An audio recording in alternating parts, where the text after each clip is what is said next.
Alexei Navalny, the Russian opposition leader, as he is usually called in the collective West, is dead. He died somewhere in a Russian prison in Siberia, and the collective West media is now going mad about it, absolutely mad. It is February 18th, 1 p.m. here in Japan, and that means that February 18th hadn't even really started yet in most parts of the United States. And just look at this. The last time the New York Times talked about Navalny was on December 29th, when one of his associates was convicted to prison, and then February 16. Since then until now, there is 30 articles in the New York Times about the death of Navalny. It is utter madness, and everybody who has something to say by now has spoken out about it. Even Joe Biden apparently already threatened consequences over Navalny, although the Guardian admits that he has very few options.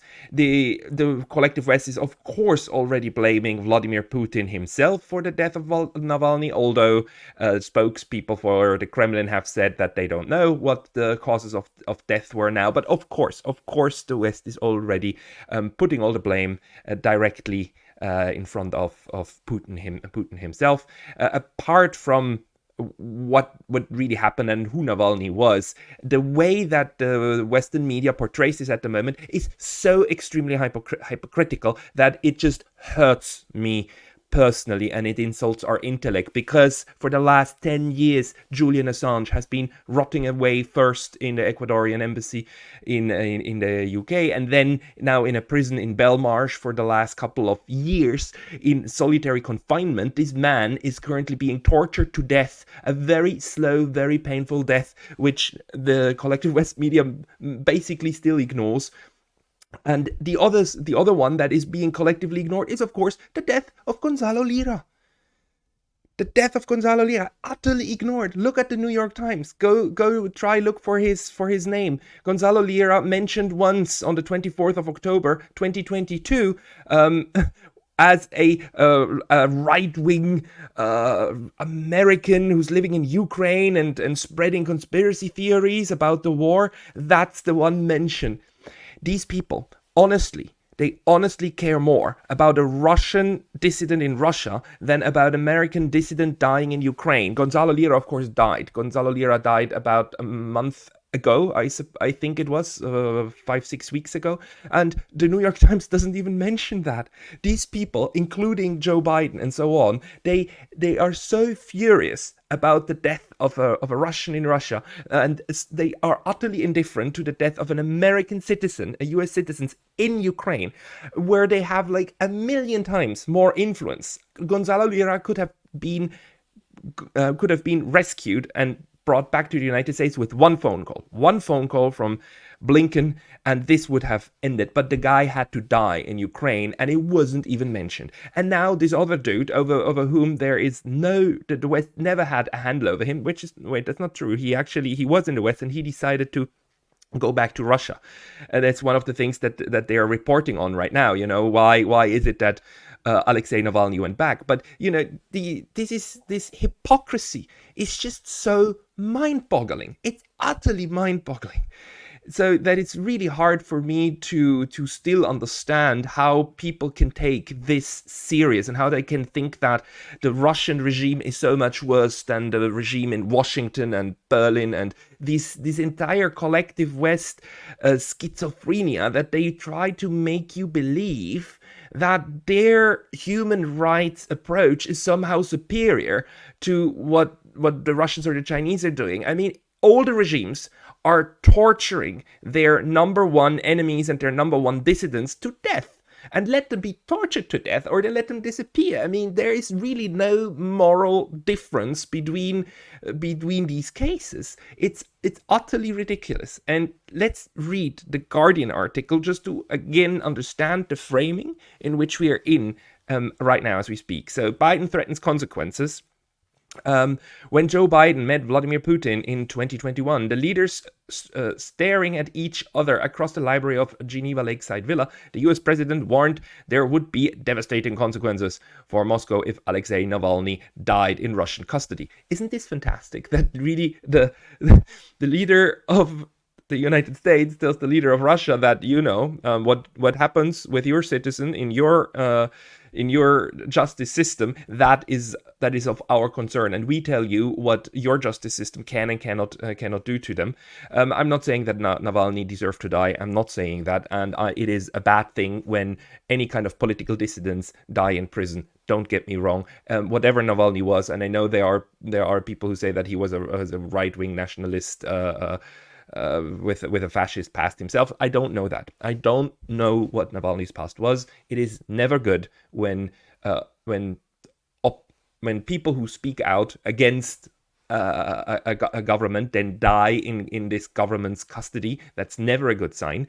But the way that this is currently now being portrayed in the West is just, again, it's just utterly ludicrous in my view. And that Biden feels the authority, having the authority to actually tell the Russians what can happen there, right? Putin and Biden is, of course, now in a corner, right? So he threatened sanctions or something, but now you've already put all the sanctions you can. So Biden has no other choice but to emphasize that Putin has faced a hell of a lot of consequences already. As in Mr. Biden was already realized what he had threatened. The consequences the president went on to list included Russia's losses in the Ukrainian war, including 350,000 dead or wounded troops, and great sanctions across the board. Because again, while there's absolute silence on the Ukrainian numbers of deaths, the West pretends that they have the most accurate numbers ever on the deaths and casualties about the Russians. But okay, that's fine. This is obviously just like temper tantrum propaganda, right? Biden implied the greatest cost the West has inflicted has been in the form of military aid to Ukraine, helping Kiev fight back and recapture more than half of the territory lost in 2022. In the full-scale invasion. But now continued US military assistance is being held hostage by the Republican leadership in Congress, which is loyal to Donald Trump, who has consistently been admiring Putin and despairing of NATO. I mean, disparaging of NATO. The link that these people try to make from Putin over to directly to Trump to refusing aid to Ukraine. So by now the framing is again like, if you are against sending more military equipment, more weapons, it's not aid, it's weapons. If you are against sending more weapons to Ukraine, you are a Putin apologist. You love Putin. You love Trump. Trump loves Putin. This is again insane. This onslaught of empty accusations of this mentality of only more weapons can bring peace. Utterly insane. Trump's political resurgence and the rise of the House speakership of Mike Johnson, a skeptic on Ukrainian aid. It's not aid, it's weapons. Weapons to Ukraine in order to prolong the war, has robbed Biden of much of his clout when it comes to making Putin pay for his crimes, and the president voiced his frustrations on Friday. This is a really dangerous and a really frustrating position the West is in, said some woman, a senior fellow with the Atlantic Council, this neocon breeding ground think tank. She pointed out that Putin's regime was unlike the post-Stalin Soviet system, which generally sought to preserve a veneer of respectability. Once you have decided, as Putin has done, that you don't care about being seen as a respectable regime, then you can do whatever you like, and the West can do nothing to exert influence over you. So by now, they are already pretending that the Russian government at the moment is a worse regime than the Soviet Union after Stalin. That's what they're saying here. And that this obsession also about public perception, right? The West only thinks in public perception. And I think this is a great mistake, because actually the Russians and the Chinese are not that dumb that they try to appeal to the Western media and to the Western audiences in order to be seen in a certain light. That's what they are doing. The the Washington, Berlin, Paris, and so on, what they try to do is to look good in the eyes of their own people. Of course, the Russians and the Chinese try to look good in the eyes of their own people, but the West constantly thinks that they are the world. So if somebody doesn't look good to them, then that means this person looks bad to everybody in the world. The world. It's again Europe and the Americans utterly overestimating what they look like to others and how much impact they have on global public perception. Because the global public perception game is currently rather being won by the Russians. Only the Europeans and the North Americans hate the Russians. The rest of the world is still pretty much fine with them.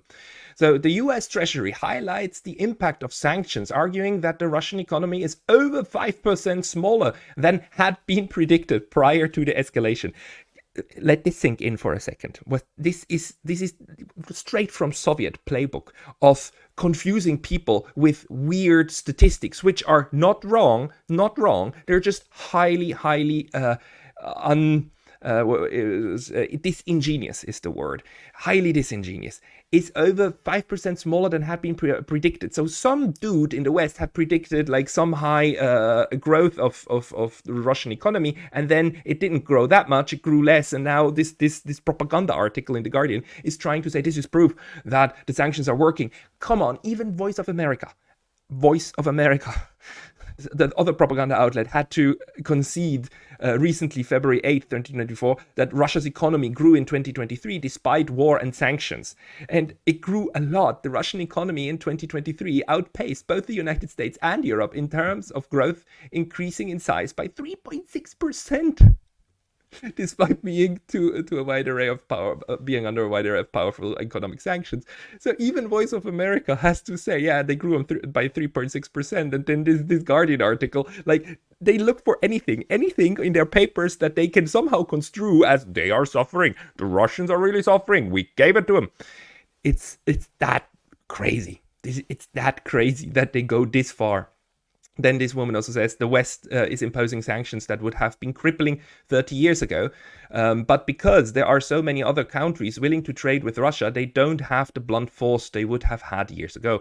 That's why Russia has managed to get through pretty well. So at least it's sinking in even to their minds that the sanctions are not working as much as they wanted to. They just still have to keep this look of it's actually going well. You know, they are suffering, the Russians, not as much as we wished for, but there is a little bit of reality actually creeping in little by little. But overall, it's just an insane moment, my friends, of where we are. Also, there was another something mentioned here, you know, about how Russia is just financing its war with debt. You know, Russia is in horrible debt. I can't find where that is anymore. And just also that one, this whole debt story, you know, Russian debt is going to be crushing on the economy. If we look at the Russian debt, here it is, public debt in percentage of GDP. Okay, Russian debt is really high up at the moment, all-time high. Yeah, above 18, whatever 18 is, if we leave it alone. And if we input the United States, so United States debt to GDP, let's see. Oh no, it's like US debt to GDP is like above 100%. All Americans would have to work for free for an entire year in order to pay back that debt. And the Russians, well, they're below 25%. Looks already quite a little bit different, doesn't it? And just by way of comparison, let's also insert Japan. Japan has over 250% debt to GDP, which, by the way, is just, I just want to mention, a national debt tells you relatively little about whether or not a country is doing well or not. Japan is doing fantastic because Japan and the United States have their national debt in their local currencies, and that's fine. If you have debt in foreign currency, you are effed. If it's in your own currency, mostly, you are fine. It doesn't matter. So anyone who says like, oh no, this is horrible, is like, no, look at what the debt is denominated in. The Russians too, they have most of their debt in ruble. So like, you know, this is such a dumb story. It's such a dumb way of looking at what's happening. But really, you know, the Navalny story now is infuriating them again, and is giving the Western propaganda machine more firewood, right, in order to again rally support in the West against the evil Russians, right? So let's read this article. I don't want to give up either my country or my beliefs, it was what Mr. Navalny once said, because this article tries to explain how it is that Navalny, who already was in the West because he was recovering in Germany from probably poisoning, why did he go back in 2021? And as you can predict, the West is right now making him a saint, a hero and a saint.